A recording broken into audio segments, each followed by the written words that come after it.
24 сезонның 2-3 анимасын көргем.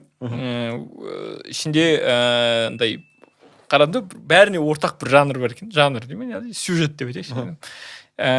Өзінің күшті екенін білмейтін кейіпкер. Сондай кейіпкерлер туралы анималер көп. Ол өте күшті болады.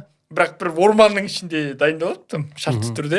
Кейін бір өзі сияқты күшті адамдардың арасына келдім, мен осылардың арасында қазір күшті екенімді көрсетемін дейді, бірақ олардың ішінде ең күштісі болып жатыр. Осындай нестандартный нелер. Иә, бір басқаша подходпен жасаған екен де, қазіргі сюжеттер сондай болып кетті. Біреу тек қана қолына қылыш ұстап алады да, былай күнде бүйтіп істей береді, күнде 1000 рет істей бере ма, соңында келеді тек қана осында бәрін жеңіп шығады. Қызық. Қазіргі анималер мүлде өзгеріп кетті. Не сияқты, One Piece сияқты емес. Олар тезірек дамыту керек қой, просто 12 серия да сенде. 12 серияда сен шығарып тастау керексің. One Piece 12 серия таныстырады ғой, бір персонажды әкеліп